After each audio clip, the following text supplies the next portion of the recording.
Arsenal return to action on Wednesday night. A trip to the banks of the River Trent awaits us.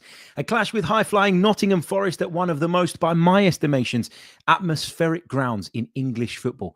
Just doesn't get any easier for us, does it? We'll preview the fixture, react to Mikel Arteta's press conference, discuss the starting 11, the opposition, and wrap up by sharing a prediction on today's episode of the Chronicles of a Gooner podcast. Let's get into it. Hey everybody, how are we? Welcome back to another live episode of the Chronicles of a Gooner podcast with me, your host, Harry Simiu. Good to see plenty of you with us on this Tuesday morning. It's been a tough week. It's been a tough start to the week.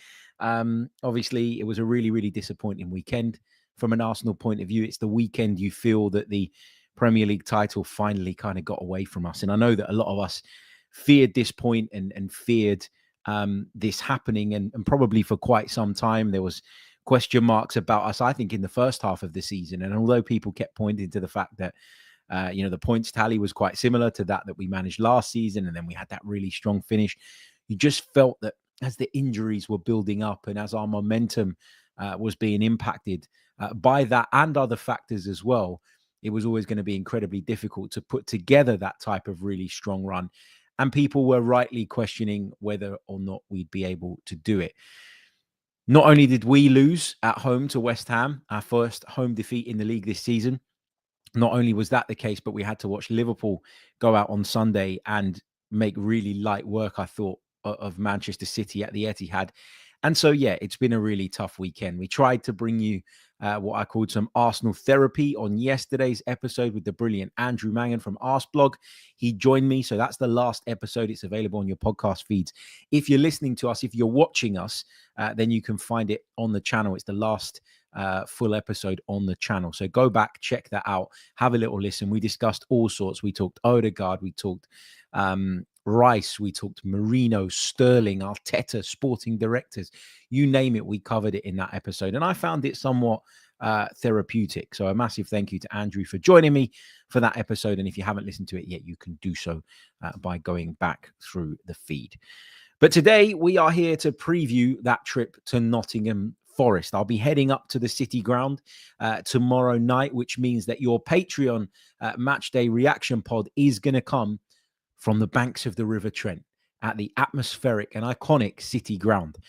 So if you're not a patron already and you want to become one, go over to patreon.com/Chronicles of a Gooner. You'll find us. You can sign up and you'll get access to our match day reaction pieces, which drop after every single game. Okay, let's start, shall we, by covering off Mikel Arteta's press conference. He's faced the media already today, nice and early one, which is always good for podcast planning purposes. So I'm delighted that he's already spoken to the media, because it means that we've got a little bit more to go by when building and putting together today's preview. So Mikel Arteta obviously was asked a number of questions about what happened at the weekend. It's always going to happen when the press conference for your next game is so shortly after what was ultimately a really damaging defeat. And there were plenty of questions put to the boss to the effect of, is that it now? Is the title done? And Mikel Arteta made no bones about the fact that it's going to be difficult, that Liverpool are in incredible form. But he did make it also very clear that he ain't giving up. He's going to continue fighting. The team are going to continue fighting. And that's what we expect. That's what we demand as supporters. So while I'm pleased to hear it, it's what we should be hearing as well. And, I don't want to call it a rallying cry. I don't want to go that far, but it did kind of get me going again. And this is where I think Mikel Arteta is a really good manager and a really strong communicator, because I think sometimes it's not what you say, it's how you deliver it. Say something with conviction, say something with feeling, and people will follow. And I'm not saying that I'm going to sit here now telling you all that Arsenal are going to win the Premier League title and that we're still in it. But I needed to hear something like that from Mikel Arteta just to get me fired up again a little bit as a fan and as a supporter, because, it would have been very easy, I think, had he come into today's press conference really downbeat and really sort of low energy, etc. It would have been quite easy to look at tomorrow's game and go, who cares? Well, we can't afford to slip into that mindset and into that frame of mind, not just as a team, as a manager, as players involved in the squad, but also as supporters as well. We need to go there and get behind our team and give them a chance and at least finish the season, if we're not going to win anything, with a bit of pride. We're still in the Champions League, so it's not all doom and gloom. It's not over. People keep saying to me in the chat, the season's done, the season's done. If you throw away a season in February and you completely down tools, that is the loser mentality that so many of Mikel Arteta and Arsenal's biggest critics have accused us of having for so many years. So let's make sure that at the very least, we can show and we can prove that we are in a better place than we were 2-3 years ago. And even if we are going to miss out, and even if we are going to fall short of what our main goal and objective was at the start of the season, we're going to give it a good fight, and we're going to leave ourselves at the end of the season, okay, with some regrets for sure, but feeling as though at the very least we did put our absolute maximum into it. When he was asked if he'd given up hope on winning the Premier League title, Mikel Arteta's response was, "Over my dead body. If that's the case, I might as well go home." And I love that. I love that because it wasn't, well, we're gonna try, we're gonna fight because we're professionals and we're gonna keep going. It wasn't a half-hearted response from Mikel Arteta. It was over my dead body. And while I don't think that we are going to win the Premier League, and I think it's going to be incredibly difficult to win the Champions League as well, I think that Mikel Arteta, knowing what we know about him, forget about the club for a second, forget about the board, forget about the frustrations about not signing and all that. Just park that for a minute because we've spoken about it so many times. I'm getting a little bit fed up of that line of conversation, if that makes sense. Put that to one side for a minute. Just think about what we know about Mikel Arteta, how much he wants to win, how passionate he is. And I would imagine that over the next few months, he'll be really sort of focused on the attitude of some of his players. And I think he's going to learn a lot about them in this period of time, because if there are people that down tools, if there are people that are half-hearted in their approach, you can bet that that's going to work against them in the bigger picture with Mikel Arteta. He's going to look at them and he's going to say, you know what? If you haven't got the stomach for this, I haven't got the stomach for you. And we know that Mikel Arteta in the past has been very, very ruthless with certain players, and he's been more than happy to move people on when he doesn't think that they're pulling their weight, when he doesn't think that they're offering what they should be and what they need to be. So, look, I'm not trying to paint this pretty picture of something that in truth, when you look at our season and the way it's sort of developed, has turned out to be quite ugly. But I think for Mikel Arteta, who clearly is going to keep pushing, who clearly is going to keep trying, I think this is an opportunity to look at some of his players and to judge them. And I think he will do that. I really do. I think he's that kind of guy. It was a defiant response to questions of, is the title gone? It's exactly what I want to hear from my manager. Does it change the reality? Does it make me feel a lot better about where we're at? No, but it does make me feel more confident in the fact that this team are going to keep going and are going to keep fighting. And as a supporter, that's the first thing that I ask. Rumble says, you said that you're judging him on silverware this season. Now you're making excuses for him. I'm not making excuses for him. We have spoken on numerous podcasts over the course of the last few weeks about Arsenal's failure to add to the squad, what that could mean, what that probably will mean. And we've seen a lot of that materialize over the last few weeks. I am not making excuses for anyone, not the manager, not the football club. I'm not making excuses for anyone. But we are where we are. And would you tune in every day? As you do, Rumble, by the way, someone who complains about every sentence I say. It's amazing because you do tune in every day, which I'm grateful for. But, if I sat here and said the same thing over and over again, would you be interested? No, you wouldn't. Nobody would. So I'm trying to look at it through a slightly different lens. The reality has changed. The situation has changed. And while I don't think finishing second to Liverpool can be deemed as a success, I think we are where we are now and we have to look forward. And the only way to look forward is to focus on what we can control, which is how much effort we put in between now and the end of the season, how much respect we restore for ourselves over the course of what remains of the campaign. That's the only way we can do that now. I can't go back and change what's already happened. The club can't go back and change what's already happened, nor can Mikel Arteta, nor can the players. So for me, You got to look forward at some point. That's a general motto for life. You can't beat yourself up about what's already happened, right? Will it scar you? Will it leave a bad taste in your mouth? Yeah, of course. But I will judge the season on the whole at the end of the season, because if I sat here today and said this is a complete and utter failure, and then Mikel Arteta goes and wins the Champions League, which is not beyond the realms of possibility, we're all going to look pretty stupid, aren't we, for throwing our toys out of the pram? I'm someone that likes to see things play out before I go too big one way or the other. Right? I've got my opinions. You've all heard my opinions over the last few weeks, but now I'm going to reserve judgment on the overall picture of the season, because I think we're going to find out come the end of it, exactly what that looks like. If we go out of the Champions League to PSV Eindhoven, then we can sit here and call it a failure. But while there's still a chance, while there's still an opportunity, I don't think you should be sitting here going, oh, this is a disgrace, get him out, blah, blah, blah. I think that's all a load of nonsense and hyperbole, to be honest. And if people don't like that, don't listen. Sorry, I don't know what else to say. There was another question put to Mikel Arteta about the club's search for a sporting director, and Arteta deferred to the club on that one, and rightly so. I remember that sort of Antonio Conte rant that he gave famously at the end of his Tottenham Hotspur career, where he said, in this country, it's all on the manager. The only person that faces up to the media is the manager. The only person that has to deal with the really kind of difficult questions is the manager. Whereas in other countries, that is not the point. That is not the case, and it doesn't really work like that. And I remember Conte getting really upset about sort of questions being posed to him when actually they should be put to the club and to Daniel Levy and to those in those sort of positions further upstairs.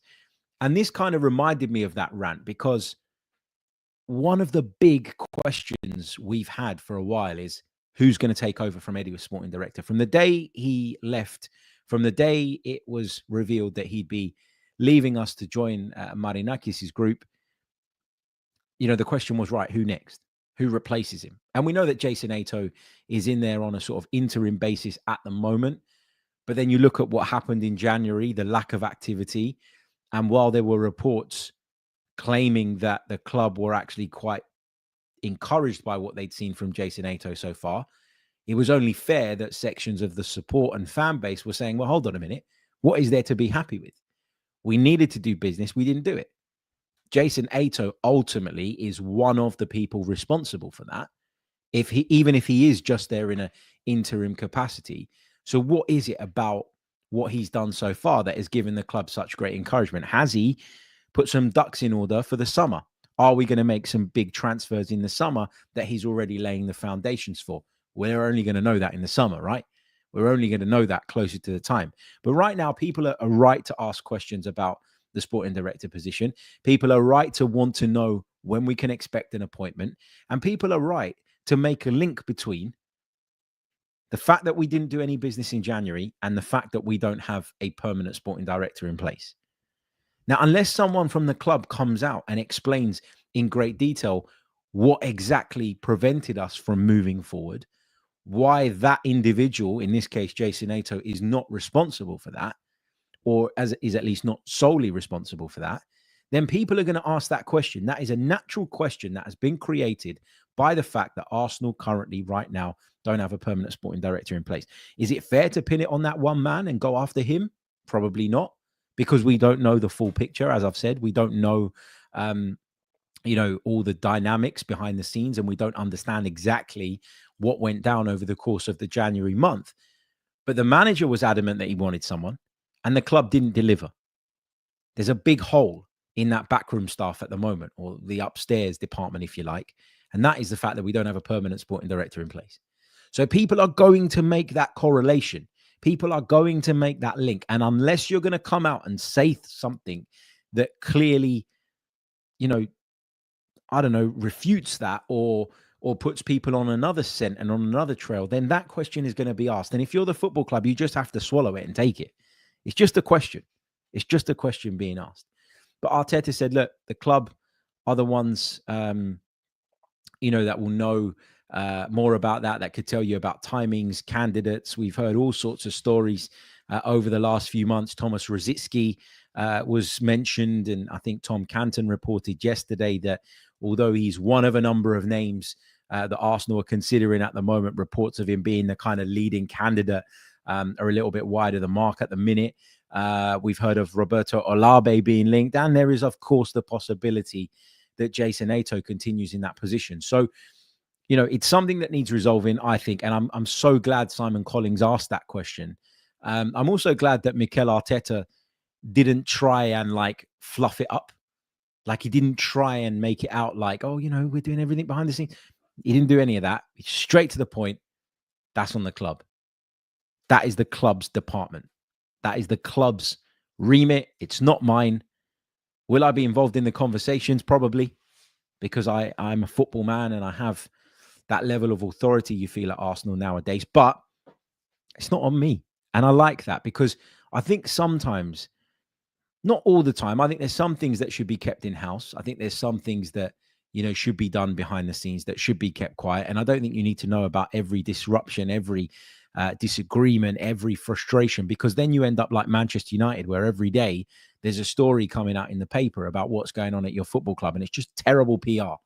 So I don't think that, we should know every single little thing. But I do think at times, for the idiots in the back, you need to make things clear. And I think Mikel Arteta's done that today by just going, look, that's on the club. They can tell you better. But anyway. Okay, let's move on. Just to wrap up from the press conference. Look, I've said it. I thought Mikel Arteta's response was good. It was what I wanted to hear. We feel as though the title's passed us by. But in terms of what our manager is saying right now, I think that's 2 weeks in a row now that he's given the perfect press conferences. Now, press conferences don't win you titles, of course, but you can't fault him, the attitude, the desire, etc. If you want to question the ambition of the football club generally, again, I think they've shown us a lot in the last few years to say that they do have huge ambitions and aspirations for this team. But given what we saw in January, again, I can understand it. And I'm not going to tell you that you're stupid or deluded or wrong for asking that question. But I thought, again, from Mikel Arteta, it was a really good performance in terms of the press conference. I don't think the performances have been great on the pitch. Certainly wasn't against West Ham, and I hope it will be much improved against Forest tomorrow night. But I don't think Mikel Arteta could have done much more in terms of the press conference again. So I think he's getting better in that department. I really, really do. Right. Let's move on to some team news then ahead of the trip to Forest. Okay, so according to the boss, Ethan Nwaneri is fine. He was feeling some cramp at the end of the West Ham game, which is likely due to the increase in his workload recently. He's gone from sort of coming off the bench sort of as a bit part player to being a regular starter now for Arsenal in the Premier League. So it's understandable. On Martinelli and Saka, Mikel Arteta said they're both progressing well, but they're not ready to come back yet, which is no surprise, I don't think, to anybody.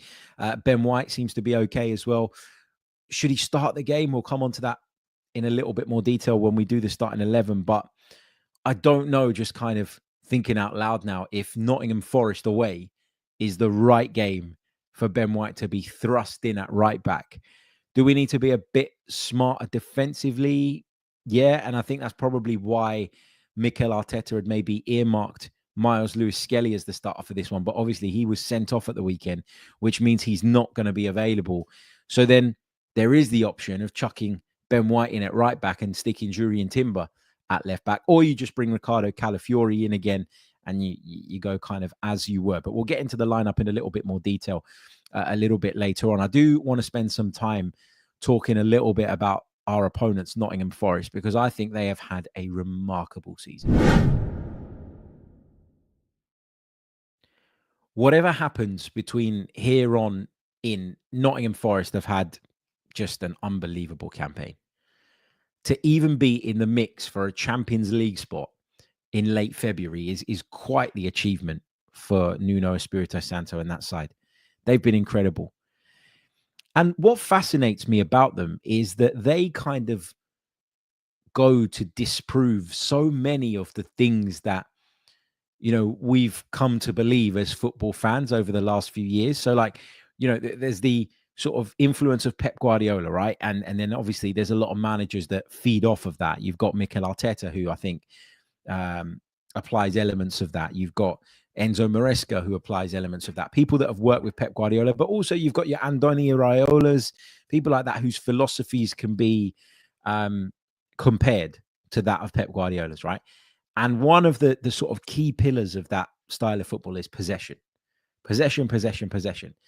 When I looked at the average possession stats across the Premier League for this season, Nottingham Forest were right down towards the bottom of the table. I can't remember off the top of my head if it was third or fourth from bottom, but it was something like that. Yet there they are flying high in third position in the Premier League. So you could say in a lot of ways that this game is going to be a clash of styles, because you've got one team who like to control by having loads of the ball and trying to kind of suffocate you, trying to knock the ball from left or right in the hope that they'll wear you out, they'll grind you down, they'll work you into a state of tiredness, and then they'll be able to pick you off as a result of that. And then you've got another team that are super comfortable in their own skin when it comes to sitting behind the ball, soaking up and knowing that they've got the right profile of players to be a transition-based side. So it's a clash of styles in a lot of ways. Forest have lost their last two. They lost at Newcastle on Sunday and at Fulham last Saturday. But I still think they're a really, really dangerous outfit. And I still think this is going to be a really difficult game for us. They remind me a lot of Nuno's Wolves team in that, were they always the prettiest, or are they always the prettiest on the eye? No, they're not. But in terms of their style, they are very efficient. They are very self-aware. They understand what they're good at and maybe what they're not so good at. They know what their strengths are and they lean into those strengths. They're incredibly efficient in the final third, as Nuno's Wolves side were as well. And, you know, they've managed to create this culture and build this foundation from which they could go on and really progress as a football club. Now, Nottingham Forest getting into the Champions League as a one-off would just be incredible. If they could follow that up, my word, that would be huge. I still think they've got a lot of work to do. And if I was a betting man, I'd probably still look at Man City and Newcastle as sides that are likely to leapfrog them between now and the end of the campaign. But any form of European football for Nottingham Forest, given where they've come from, would just be incredible. And so you can't afford to take them lightly. You can't afford to dismiss them. And you also shouldn't fall into the trap of thinking, well, it's Nottingham Forest and Arsenal absolutely have to go and win there. Well, look, we do have to go and win there if what Mikel Arteta is saying is right, that we're going to keep fighting, that we're going to be there till the very end. But it's not a given that we're going to win there, is the point that I'm trying to make. And people will say, oh, that's being defeatist and all the rest of it. No, it's not. It's being realistic about where we're at. I can't see how Arsenal score goals right now. I can't see Arsenal creating enough. What I can see is Arsenal, in their desperation to try and create and to score those goals, overcommitting. And that could see us playing into the hands of a very, very strong transition team, which is what Nottingham Forest for me are. So this game's going to be tough. It's going to be difficult. Add to that, it's midweek. Add to that, the atmosphere is going to be red hot. It's no given that Arsenal go there and take all 3 points. And I'd be saying this even if we'd beaten West Ham at the weekend, because this is a game that I've looked at for a few weeks now and thought, oh, that's not one you want to face. That's a tricky game. That's an awkward game. So, yeah, look, we go there with a point to prove. We go there looking to restore the feel-good factor around the football club. We go there trying to put right what happened at the weekend. Liverpool face Newcastle at home. For what it's worth, I think Liverpool win that quite comfortably. But if they don't, you know, you got to be there. And so all you can do at this stage is focus on our own game and see where it takes us, see how we get on. Let's turn our attentions to the starting 11. What would I do? I want to hear from you guys in the chat as well. Don't worry, we will do a Q&A section on today's episode as well. I know we didn't get around to doing a lot of that over the last couple of days just because of time constraints, but we'll do that certainly as we sort of progress forward through this show. Also, just a quick update. Tomorrow morning, we're going to bring you a Q&A show. It will just purely be Q&A.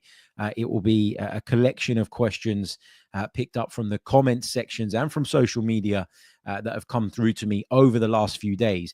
If you've got any that you want included, don't put them in the live chat.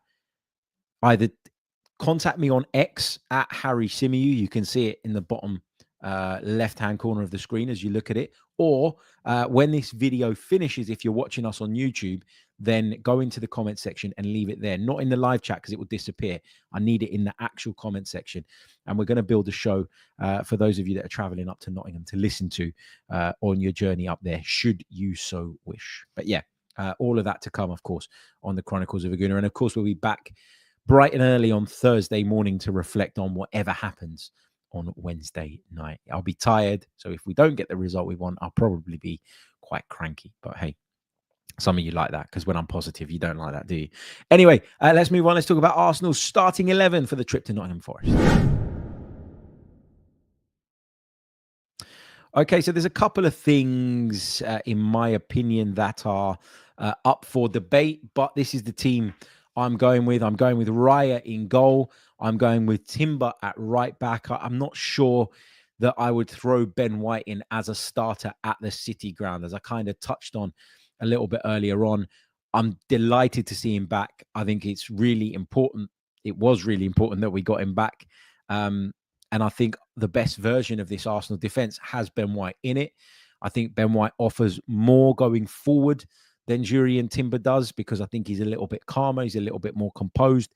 And I think he's just got a stronger relationship and a better understanding with the likes of Martin Odegaard and with Bukayo Saka whenever it is that he returns. I also think that, you know, he could combine quite well with Ethan Nwaneri as well.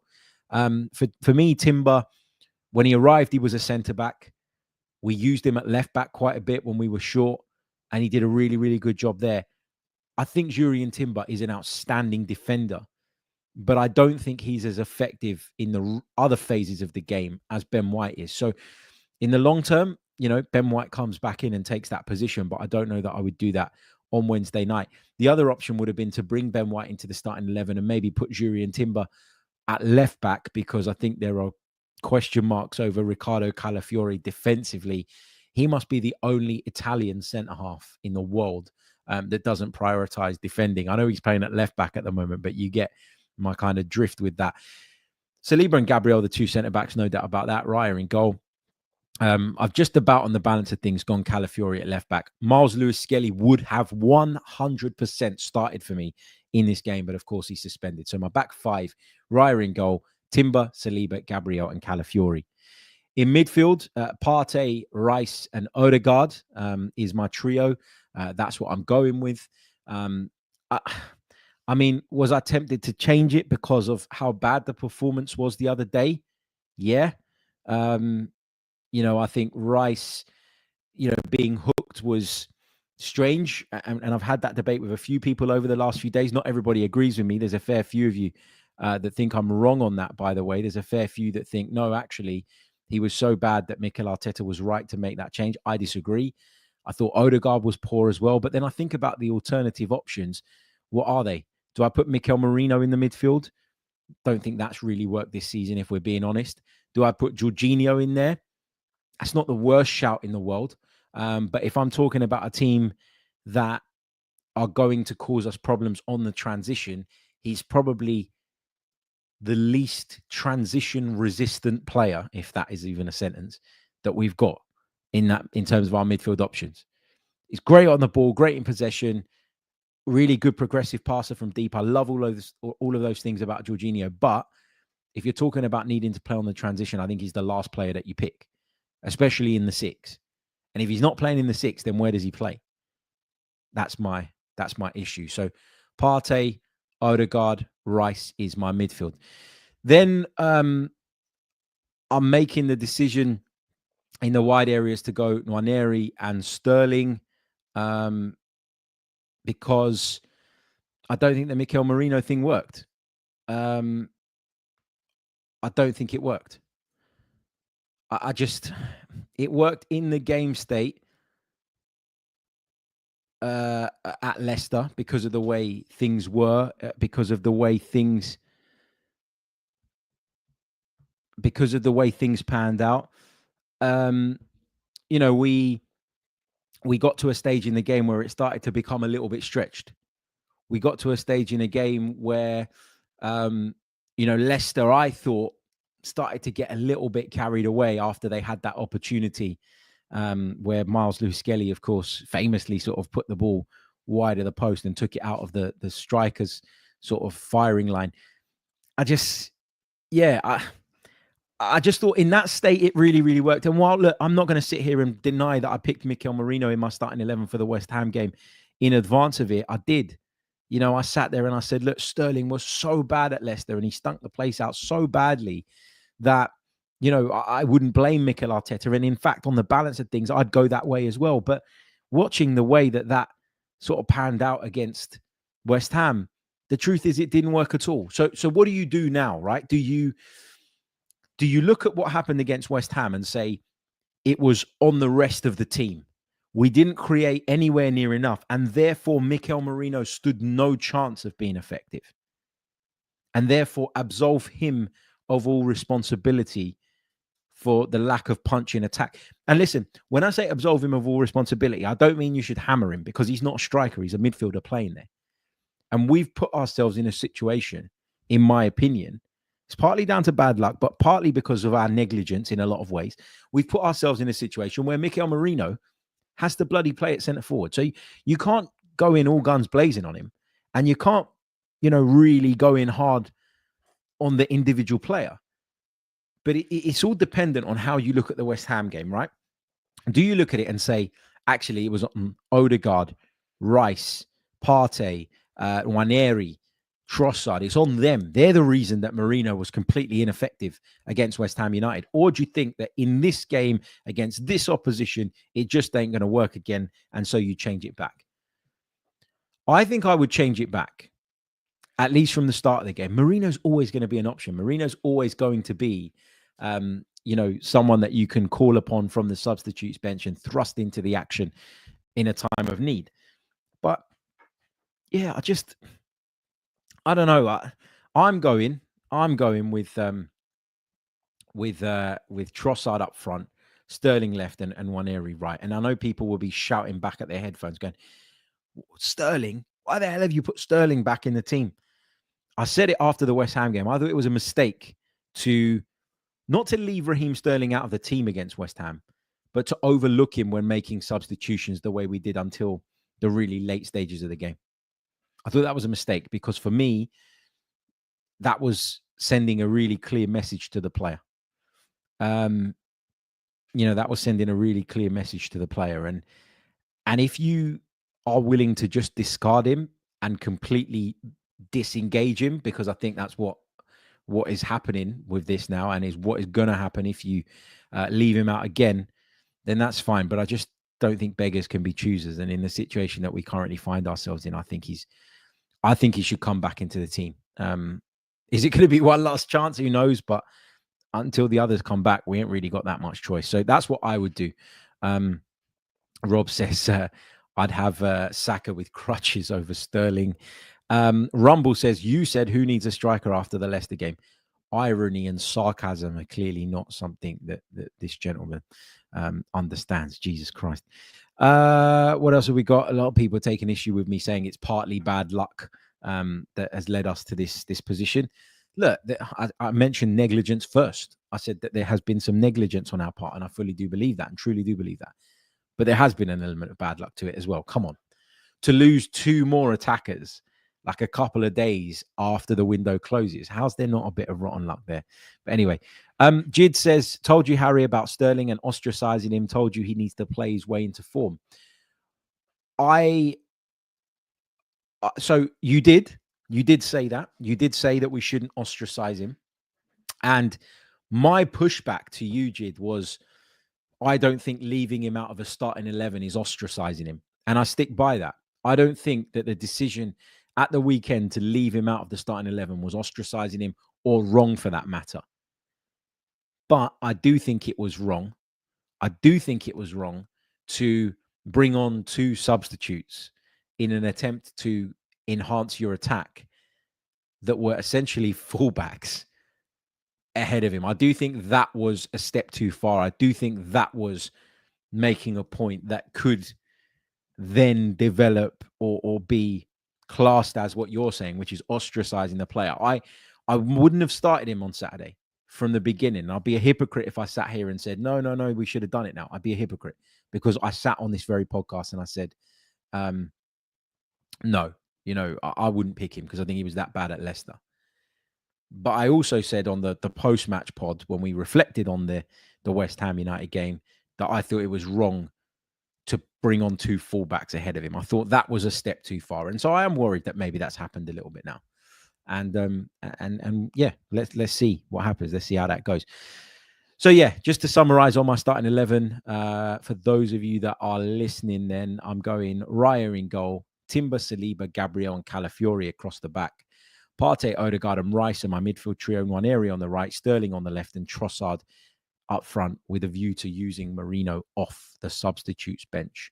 I think there's a good chance that Marino starts again. I do, but that's what I would do based on what I saw at the weekend. And I know, people will argue, well, hold on a minute. You kind of got to pick one or the other and let it breathe, right? You've either got to go with Marino up front and give him a chance to sort of work his way into the role, or you've got to revert back to Sterling and stick with that. You can't keep chopping it and changing it. But I really don't think Mikel Arteta knows right now what the best solution is. I do think he's right when he says it depends on the context of the game and it depends on the opponent and what they do and all the rest of it. But there is an argument that if you want Mikel Marino to work as a centre forward, you've got to give him the time. You've got to give him the time to figure it out, and you've got to give him the time to develop into that position. So yeah, that's where I'm at on that. Okay, so I'm bringing Sterling back into the team. Kill me for it. In terms of my prediction, then let's give you that right after the break, and we'll take some of your questions as well. So start getting them in the live chat. Okay, prediction. Tough game, difficult game, but I think we're just about going to get through it. So my prediction is Nottingham Forest 0, Arsenal 1. I think we're just about going to get through it. Does it mean we're going to go on this incredible run and win the Premier League title? No, but I think we're going to get through it. And I think we're going to return to that state of being able to grind out results, which we've done for a lot of this season.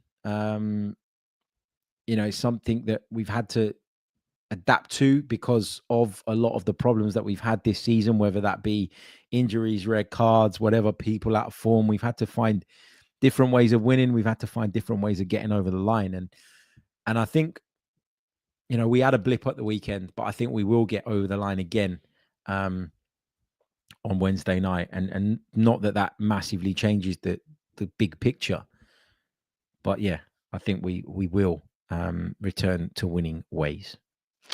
Okay, let's take some of your questions then and some of your thoughts from the live chat. Abdo says, in hindsight, you should have backed Unai Emery, Harry. Now you're living in this torturous damage control and denial. What are you talking about? What are you talking about? Why in hindsight should I have backed Unai Emery? Aston Villa are down in 8th place in the Premier League. They're 11 points behind us, yeah? So to be in 8th, having finished 4th last season, is that not regression? Because everybody's holding Mikel Arteta to these really high standards, right? And rightly so, we're Arsenal Football Club. But at the same time, you're looking at Unai Emery as if he's pulling off some miracle by being 3 points above mid-table in the Premier League with an Aston Villa side that have spent incredible amounts of money over the last couple of years.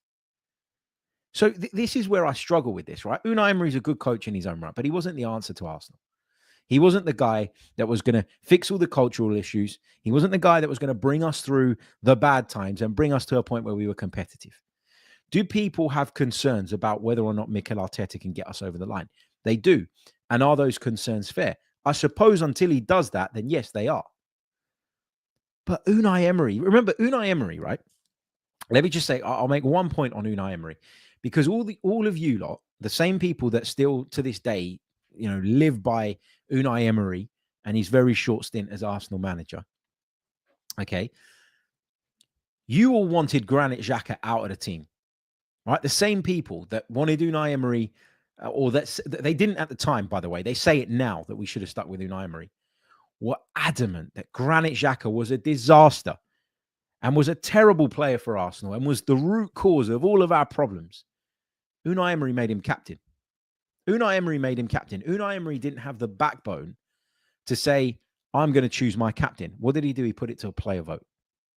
Granit Xhaka, clearly very popular within the dressing room, not that popular on the terraces. Gets the captaincy. What happened in that game against Crystal Palace? We got to boiling point. Why? Because Unai Emery's team weren't performing, and bang, it all exploded. People have very, very short memories. And people have short memories because they get blinded by recency.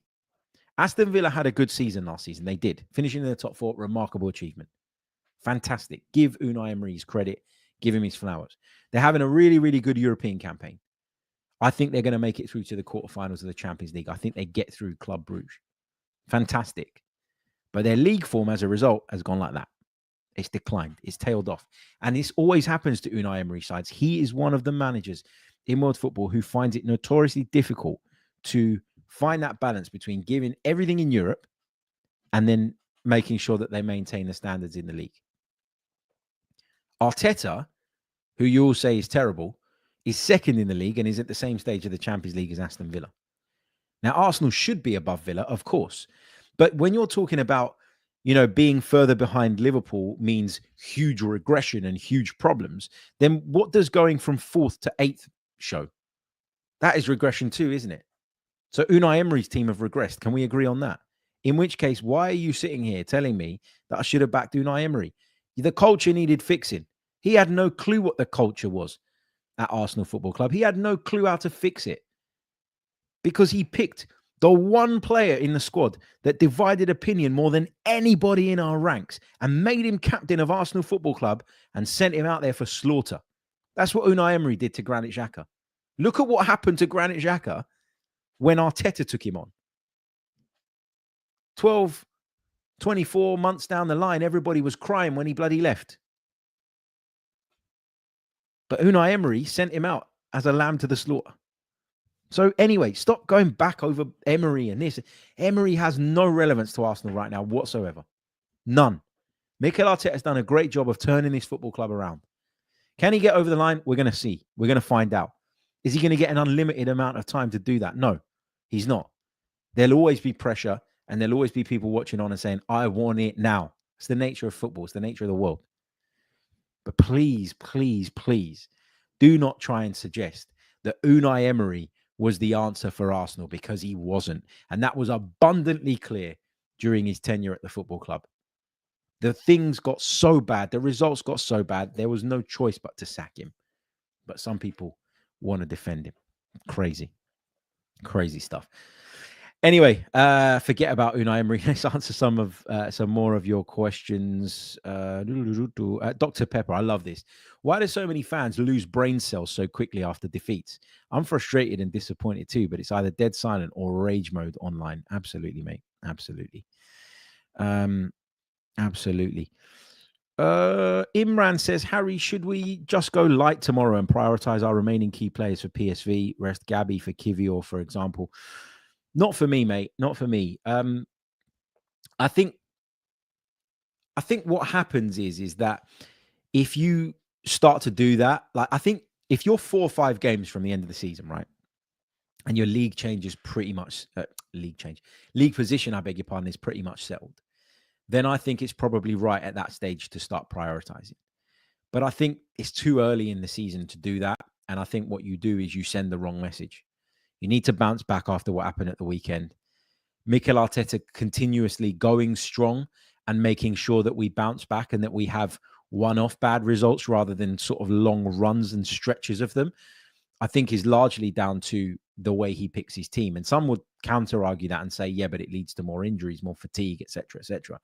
But my pushback would be, He wants to keep the standards high at all times. And that's why we don't seem to go through these like 5-6 game runs of dropping points. And actually, we've managed to change from that to like maybe 1s and 2s, and then we get back on the wagon again and we're good again. So, yeah, for me, no, it's too early. If we get to the sort of semi-final stage and we're not catching Liverpool, then yeah, by all means, but not yet. Not yet. What else have we got in the live chat? Just trying to pick out something that is not similar to what we've already touched on and discussed. So just so it's not me repeating myself. Raj says, can we please consider this as a freak season, which all teams see?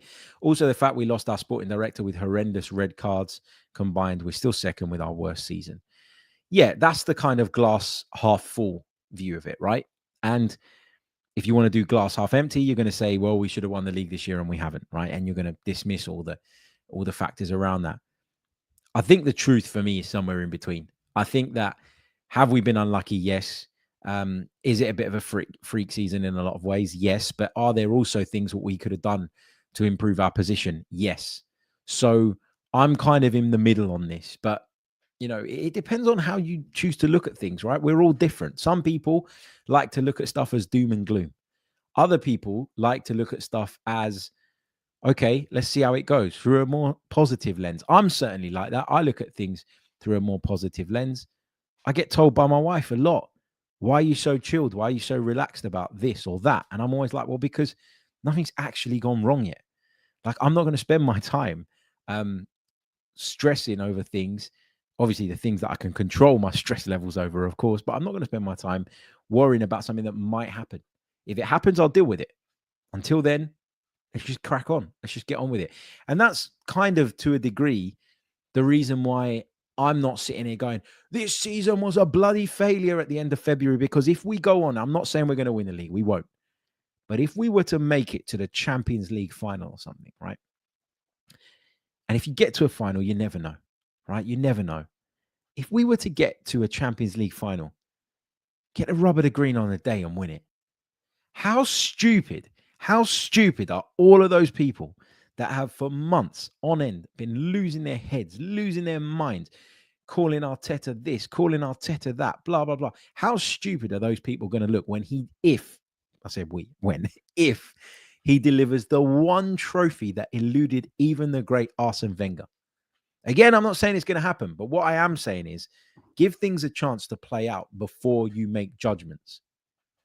Okay, the best judgments are the judgments that come with hindsight, because you've got more information available to you to be able to assess what went wrong and what went right. We're in the fortunate position, because we're not managers and we're not the people calling the shots at the football club, where we can wait for the hindsight before we then go back and dissect stuff. Now, Arteta's not in that luxurious position. Neither are those making decisions at the football club, but we certainly are. So why do we need to be so knee-jerk? Why do we need to be so angry all the time? Anyway, I think I'm going to leave it there. Otherwise, I'm just going to get caught up in ranting for the rest of my morning, and that's not what I want to do. Leave a like on the video if you haven't done so already. Whether you disagree with me or not, your support is very, very much appreciated. And I know there's a lot in the chat that disagree with me, in fact, on a daily basis, but you still turn up every day, which I am, of course, grateful for. So please leave a like on the video and show your support if you haven't done so already. Subscribe to the channel if you're new as well. And if you're listening, on audio, is what I was going to say. I got distracted reading a comment there. I'll come back to that comment in just a second. Please do leave us a review. All of that stuff really, really does help. What does this mean? Can someone help me out with this? Harry, mate, you got a thing for taco kisses. Known you for years. First I've heard that. What's a taco kiss? What? I'm going to Google that. What's a taco kiss? Taco kiss.